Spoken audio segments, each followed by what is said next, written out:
बड़ा ही सुंदर बोल रहा है बिना ये लोग मार्केट में हल्का मचले बा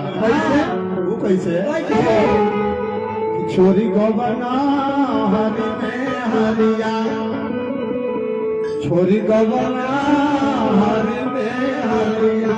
पिया भइल गुलारी के हो छोरी को बना छोरी को बना